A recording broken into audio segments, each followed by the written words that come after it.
श्री गणेशाय नमः। पुराणपुरुषोत्तमाय नमो नमः। श्री परमात्मने नमः। मेरे प्रिय सभी यजमान, आज हम सत्संग करेंगे ओमकार के विषय में। ओमकारं बिंदु संयुक्तं नित्यं ध्यायन्ति योगिनः कामदं मोक्षदं चैव ओमकाराय नमो नमः। सभी शास्त्रों का सार रूप ओमकार है। ओमकार को ही मूल मंत्र माना गया है, क्योंकि ओमकार में सभी स्वर और व्यंजन समा जाते हैं। हमारा जो वेद है वो विश्व के पुस्तकालयों में सबसे पुराना पुस्तक है। वेदों का ज्ञान सबसे पुराना है और वेदों का जो सार है वो गायत्री है, और गायत्री का जो बीज है वो ओमकार है। तो हमें ओमकार को समझना जरूरी है। ओमकार में 5 संधियाँ हैं: अकार, उकार, मकार, बिंदु और नाद। तो ओमकार को बिंदु संयुक्तम नित्यम ध्यायन्ति योगिनः, योगी लोग ओमकार का ध्यान करते हैं। जगत में जो प्राण शक्ति है उसको वश करने से जगत का पूरा ज्ञान होता है। सृष्टि की उत्पत्ति, पालन और विनाश, और फिर सृष्टि जब शांत हो जाती है तब क्या होता है, और उसके बाद फिर नई सृष्टि होती है तब क्या होता है, ये सभी ज्ञान ओमकार में समाहित है। तो ओमकार में जो अकार है, अकार का देवता भगवान ब्रह्मा को माना गया है। ब्रह्मा जी सृष्टि की रचना करते हैं तो पृथ्वी तत्व का भी वो उपयोग करते हैं। तो अकार के देवता ब्रह्मा जी हैं और तत्व पृथ्वी है। कार्य है उत्पत्ति। उसके पश्चात आता है उकार। उकार के देवता भगवान विष्णु हैं और तत्व है जल।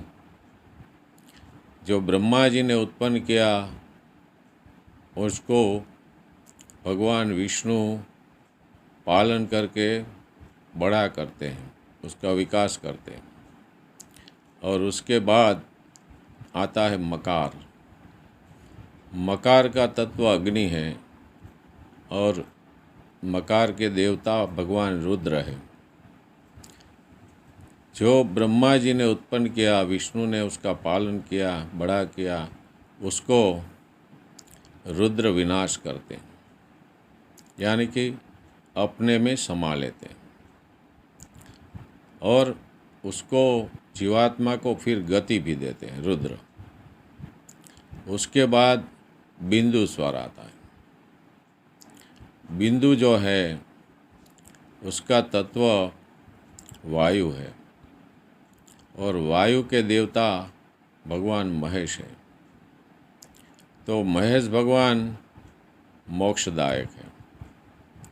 और जो नाद ब्रह्म है ओमकार में समाहित है। जब आप ओमकार का उच्चारण करोगे तब कोई भी वायर नहीं होगा, कुछ भी नहीं होगा, और एक आदमी बोलेगा, आवाज़ निकलेगा, दूसरा सुनेगा। तो जो ये आवाज़ निकलती है हमारे अंदर से उसको नाद बोलते हैं। बिना किसी वायर, बिना किसी कोई टेक्निकल साधन के बिना ही हम सुन सकते हैं। तो इसके देवता है भगवान सदाशिव। तो ये पांचों मिलकर ओमकार बनता है। ओमकार का ध्यान करने से हमें मुक्ति मिलती है। ये आसान है और जन्म जन्मांतर के जो पाप कर्म है उसको ख़त्म कर देता है। वही अक्षर अजर नाम है, जो उसको एकाग्र चित्त से जपते हैं वे विवेकी निश्चय से महाकाल को जीतकर अवश्य ही ओमकार को प्राप्त कर लेते हैं।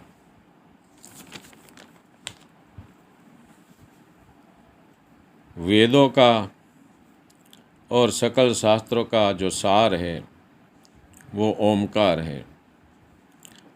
उसके निश्चय से ज्ञान और योग के बल से लय करना चाहिए, और जिस समय उस ज्ञान का और योग के बल से दोनों अकार और उकार का लय मकार में किया जाता है और मकार का लय बिंदु में किया जाता है और बिंदु का लय नाद में किया जाता है। इसी तरह संधि करने पर निश्चय से 3 वर्ण वाला ओमकार सभी का कल्याण करता है और इसके पश्चात तीनों वर्णों का अलग अलग सिलसिलेवार जप करना चाहिए, और एक का दूसरे में और दूसरे का तीसरे में और तीसरे का चौथे में और चौथे का 5वें यानी कि अक्षर ब्रह्म में उसको लीन करना चाहिए, तभी निरक्षर नाम बचेगा। तो ओमकार जो है वो जपने से हमारा कल्याण होता है। अकार का उकार में और निश्चय से उकार का मकार में, और वैसे ही मकार का मात्र चिन्ह बिंदु में लय करना चाहिए।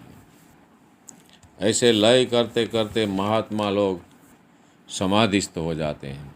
जब आप ओमकार का जप करोगे, आसन लगा के छाती और खब्बे और मस्तक को सीधा रख के बैठोगे और ओमकार का जप करोगे तो समाधि अपने आप हो जाएगी। जिस समय निश्चय से अर्धमात्रा को बिंदु में लय किया जाता है, उस समय अर्धमात्रा का भी धीरे धीरे लय हो जाता है और वो सदाशिव परब्रह्म में स्थित हो जाता है। बड़ा द्वीप सबसे शिवलोक है।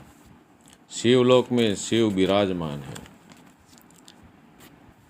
श्रेष्ठ संत जनों के लिए ओमकार ही सार शब्द है, और कहा जाता है कि निश्चय से इस ओमकार का जानने वाला संपूर्ण कर्मों को फल पा लेता है और जल्दी ही मोक्ष प्राप्त कर लेता है।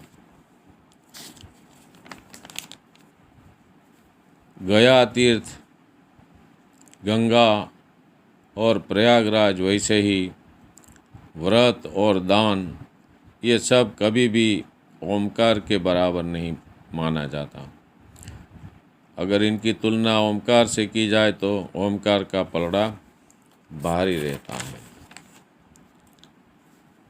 अनेक कोटि कल्प तक काशी में वास करने से जो फल मिलता है वो आधे क्षण भी ओमकार का चिंतन करने से उससे अधिक पुण्य प्राप्त हो जाता है।